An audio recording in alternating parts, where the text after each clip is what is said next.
उपाय बनता था, उसे शगुन होता था और सटीक शगुन होता था। आज हम लोग जाते हैं दूसरे तीसरे के यहाँ, हम हिंदू हैं, हिंदू राष्ट्र है, तो हिंदू के घर में रामायण होना चाहिए, राम की पूजा होना चाहिए। राम अगर नहीं है तो आप बेकार हैं, आप बेकार हैं। राम की पूजा आपके घर में होना चाहिए, एक छोटा सा ही हो आपके घर में होना चाहिए। जब हनुमान जी गए लंका में तो कोई देखे कि सब घर में तो राक्षस है, लेकिन एक घर में देखे कि तुलसी का पेड़ लगा हुआ है। अब तब वहां पर उतरे और मिले तो विभीषण मिले। विभीषण मिले तो हमारे और आपके घर में, घर के दरवाजे पर भी कोई ओम नहीं लिखा रहता है, घर में कोई धार्मिक किताब नहीं है। हम आप सभी माता बहनों से, सभी अपने गार्जियन भाइयों से आग्रह करेंगे कि घर में एक रामायण रखिए और रामायण की पूजा आप कीजिए। देखिए आपका घर, आपका बाल बच्चा, आपका परिवार अगर संस्कारित नहीं होता है तो कहिएगा कि विधायक लबड़ा है, झूठ बोलकर गया है, झूठ बोलकर गया है। आप रामायण रखिए अपने घर में। बच्चा आपका बेटा, हम पूछ रहे हैं कि आज छोटा सा आदमी बच्चा है तो उसके माँ मोबाइल दे देती है, बच्चा मोबाइल खेलने लगता है और माँ अपना काम करने लगती है। आगे क्या बढ़ेगा मोबाइल से? मोबाइल से क्या आगे बढ़ेगा? अरे राम की कथा कहिएगा, अपने पूर्वजों की कथा सुनाइएगा, तो आपका बच्चा में संस्कार होगा। हम कृष्ण और राम के औलाद हैं, हम कृष्ण और राम के औलाद हैं। कृष्ण की कथा कहिए, राम की कथा कहिए।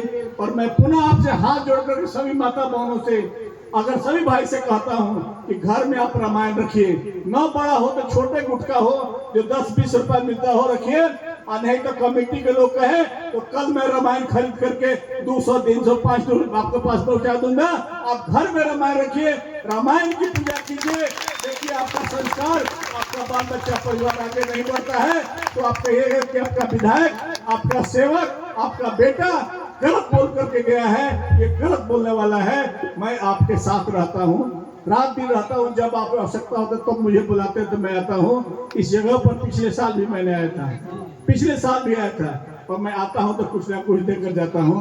फिर भविष्य होगा, आप लोग का आशीर्वाद होगा तो फिर हम कुछ आपको देंगे।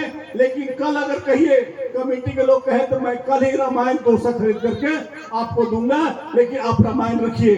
बोलिए हम खरीद करके भेज दें, कल भेज दीजिए, कल भेज दें, भेज दीजिए, भेज दें। हाँ भेज दीजिए।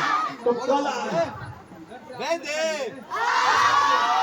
लेकिन हम तो 200 में भेजेंगे भाई। 2000 लोग बताओ कैसे हुई? लेकिन कल शाम में 2200 रामायण किताब यहाँ पर आएगा, और इसमें कमेटी के लोग जिसको देंगे वो तो मेरा नहीं होगा, लेकिन जिसको नहीं मिलेगा मैं हाथ जोड़कर उसका पैर पकड़ता हूँ। आप रामायण घर में रखिए, सुबह उठ करके रामायण की पूजा कीजिए। जिस तरह से अपने आराध्य देव की पूजा करते हैं उसी तरह से राम की पूजा कीजिए। आ जाइए अयोध्या में, देखिए कि राम लला का मंदिर कितना भव्य है, कितना भव्य है। राम लला हम आएंगे तो मंदिर वही बनाएंगे। हम लोग रटते रटते थे, आज मंदिर हमारे मोदी जी ने बना दिया। आप लोग राम में जो रामायण हो रहा है, राम की कथा सुन रहे हैं कि देखिए राम को कितना कष्ट हुआ, कितना कष्ट हुआ। जब उनको सिंहासन मिलना हुआ तो उनकी माँ ने अपने बेटा को सिंहासन मांग ली और राम को वनवास दिया। राम को वनवास हुआ, और जब वनवास गए तो उनके पिता की मृत्यु होती है, फिर भी लौट के नहीं आते हैं और माँ के आज्ञा मानते हैं। बड़ा कष्ट होता है, तब जाकर के समाज में उस व्यक्ति का नाम होता है। कोई भी व्यक्ति अगर होता है जीवन में, अगर उसको कष्ट नहीं हो तो उसका नाम नहीं होता है। तो संघर्ष करने का ही फल बहुत मीठा होता है। तो मैं आपके और रामायण के बीच में, रामलीला के बीच में बाधा नहीं बनूंगा। मैं पुनः हाथ जोड़ करके भाई, अपने भाई लोग के प्रणाम करते नहीं, गोड़ लगाता नहीं, अब माता बहने के भी गोड़ लगाता नहीं कि हम तो 200 भेजे, लेकिन बाकी लोग भी अपन कुछ किन लो और के दे दो। बहुत बहुत धन्यवाद, बहुत बहुत धन्यवाद,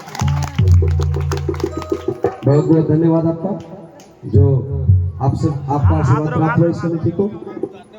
अब मैं